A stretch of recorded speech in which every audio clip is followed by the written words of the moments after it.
It's issue 2, Afghanistan Leave Now. Over the next year, another 34,000 American troops will come home from Afghanistan. This drawdown will continue, and by the end of next year, our war in Afghanistan will be over. The end of next year, 2014? That's 19 months from now, as Americans are getting killed in Afghanistan now, today, at a rate of 15 per month, or 1 every 2 days. So, extrapolating in the upcoming interim between this weekend and the end of 2014, 1 year and 7 months away, December 31st, 2014, President Obama's stated Afghanistan exit date, the number of Americans in Afghanistan who will die in that 19-month interval is 285, whether killed due to firefights, roadside bomb explosions, air crashes, or even, quote-unquote, insider attacks. That's when an Afghan soldier turns his weapon not on the enemy, but on his compatriot and kills him. So, summarizing, the total number of Americans killed in Afghanistan since October the 7th, 2001, when the war started, to 2013 mid-May is 2,093 dead Americans. The dollar cost of the Afghanistan war to U.S. taxpayers through December this year, 2013, is over $500 billion, $626 billion.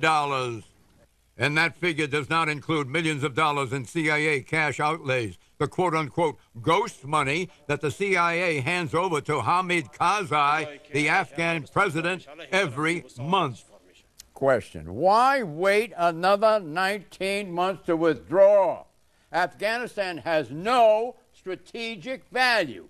Is it worth nearly 300 more American lives, or should Commander-in-Chief Obama call for an exit of Afghanistan now? No. I think it was a terrible mistake to go into Afghanistan and try to remake that country. And I think it was George Bush's mistake, as with Iraq. What are we supposed to do, live Here's with it? what you know, what you got to at least give these people, after all these Americans have died, you got to give them a shot at it. And you want to kill? You want to have more killed? I don't want any Americans killed. I don't think we should have been in there. But you saw the stats. You got to give them a decent interval to see. I think the Taliban are going to take over. You've got 60,000 troops there. You've got a lot of hardware. The exodus has begun. I don't think a superpower can execute that withdrawal any faster. I don't see any rate of exit. I think they're kind of stuck at 66,000 over there. No, they'll be at 30 before you know it. And look, Pat's we got out of Vietnam, right. all right? We survived Vietnam, but we got out when we got out.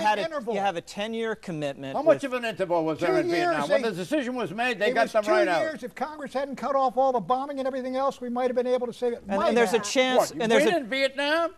We had it for 2 years. I know we did. We had every provincial capital. I know we did. And look at the loss in lives over there. It may happen there. We come out, we come out. It may happen with the Taliban taking over. Look, John, okay, John, just look. You want to come out in a way that creates the maximal chance of this government cohering. And there is some chance that it will. You know, even after the Soviets pulled completely out, after their misadventure in Afghanistan, the government survived for 2 years. The government now is stronger than that government, has more democratic legitimacy, and the Taliban is much weaker than the Mujahideen. Okay, so you have a chance. You have a chance this can work. I agree with you. Let me try this. Okay, more numbers, more numbers. The current U.S. force in Afghanistan is 66,000 U.S. troops. The projected force drawdown extends through 7 months of this year and all of next year, 2014. At the end of next year, 10,000 to 15,000 U.S. troops will still be in Afghanistan and staying there until Commander-in-Chief Obama says otherwise. But wait, when we do come home, there is more trouble and more sadness. Suicide. More American soldiers committed suicides last year than died in battle. And between 2001, the year that operations in Afghanistan started, over 11 years ago, and 2012, last year, 2,862 American soldiers committed suicide. That's a rate of almost 240 self-inflicted deaths per year. Question. When we do finally bring them home, there are other problems. Psychological problem, conjugal problem, post-traumatic syndrome, no employment. So should President Obama accelerate the U.S. troop departure from Afghanistan? Yes or no, Morton? Yes, I think he should. I don't think he can do it by much, but yes, he should. I think this is just a question of whether or not the troops that are going to be left behind can keep enough civil order in that country so it doesn't completely collapse. It's a very low probability that we're going to succeed. You know what Zbigniew Brzezinski says about this? No. He says, you put troops in there, the adversary, Al-Qaeda, will put other troops in there. Conversely, if you take the troops out, here I'm supplying a little, but he seems to be saying, you take the troops out, they have no reason for going in. No, that's Why not would true. they go in? Because they're going to take over Afghanistan? That's right. The Taliban will take over. You don't think the Afghanistan army is sufficiently able to take care of itself? That is the question, John. We don't know the answer to that. Without us being there... What are we supposed to do? We're the leader of the free world, but therefore we should go around and be the world's policeman? You don't walk away from 10 years of investment of blood, sweat, Why and not? toil. We did it in Vietnam. It doesn't mean we should have. Therefore you want more blood and No, I don't. Nobody's happy about it. We've already had a lot of blood.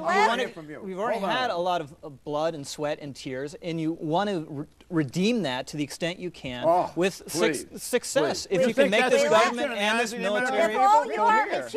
For Richard Nixon, he spent 4 years moving the guys out to give them a chance to stand on their own. It was the right thing to do. You mean in Vietnam? It didn't work. It may not work in Afghanistan, but we made a commitment, and we ought to keep it. Well, that was because the peace conferences were dragging on. That's why. We left Vietnam looking like we had really failed, and we had failed. It was a humiliation in the eyes of the world. We are leaving Afghanistan with some measure of respect, and Rich outlined some of the positive changes that have been made. And if you're talking about accelerating the withdrawal by a period of months, that's not going to solve... No, I'm talking about saving lives. That's what I'm talking about. That's not going to solve all the other problems that you outlined. For 9 years, 10 years. They turned around and they got out, and they got out fast.